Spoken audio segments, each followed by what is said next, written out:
Las garantías de materiales y sistemas de 15 y 20 años requieren la instalación de una capa de hoja de base SA en todas las superficies verticales excepto en las tuberías. El primer paso consiste en imprimar la superficie con imprimador de asfalto número 121 de Mulhide y dejarlo secar completamente antes de aplicar el material cubrejuntas. Al instalar la hoja de base SA como cubrejuntas, debe extenderse por el techo un mínimo de 3 pulgadas. Este es el mínimo con o sin listón achaflanado instalado.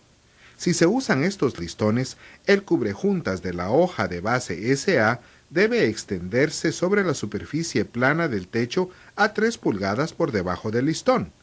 La hoja de base SA puede colocarse a lo largo de la pared debajo de pretiles o puede cortarse en pedazos e instalarse verticalmente hacia arriba hasta el punto de terminación en las paredes altas.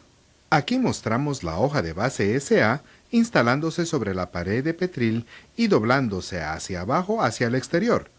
Después se extenderá hacia abajo por el lado exterior a un mínimo de 1,5 pulgadas y se clavará a 6 pulgadas entre centros a lo largo de la cara exterior.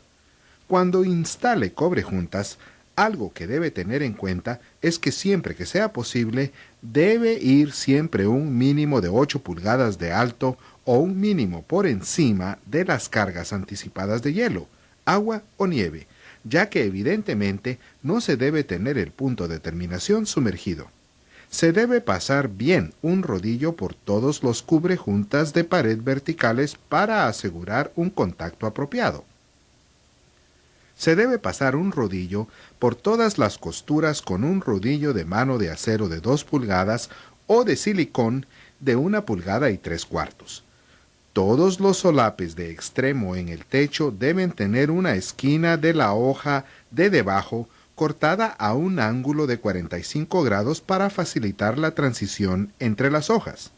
Se debe aplicar un cordón de sellante bituminoso modificado a lo largo del borde cortado para sellar el vacío antes de pasar un rodillo sobre la hoja de remate instalada. Al instalar cubrejuntas en el pretil, la hoja de base SA debe extenderse por encima del pretil y hacia abajo por el lado exterior un mínimo de 1,5 pulgadas. Después, clavarse 6 pulgadas entre centros a lo largo de la cara lateral de la pared.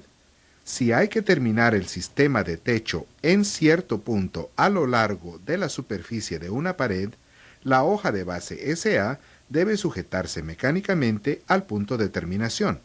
Compruebe el manual de aplicaciones de Mulhide para obtener las diferentes opciones disponibles para la terminación de la superficie. Las esquinas exteriores se completan doblando el cubrejuntas de hoja de base SA alrededor de la esquina 3 pulgadas a cada lado. Se aplica un cordón de sellante bituminoso modificado de Mulhide en la base para sellar la esquina hasta que se pueda instalar la hoja de remate. Las esquinas interiores se completan formando una oreja con la pared instalada. La oreja se suelda después por un lado. Esto eliminará un agujero en la parte inferior de la esquina.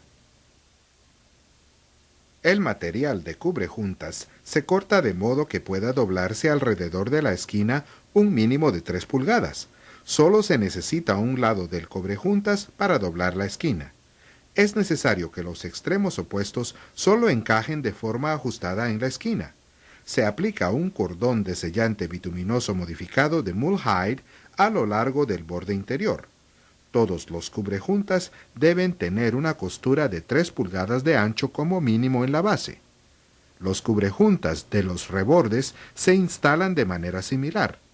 Al cortar la hoja de base SA para instalar cubrejuntas en rebordes, deben ser suficientemente grandes como para extenderse a 3 pulgadas hacia afuera sobre el techo y extenderse por encima de la parte de arriba del reborde y doblarse hacia abajo, hacia el borde un mínimo de 1 pulgada. Las esquinas deben envolverse 3 pulgadas por cada lado.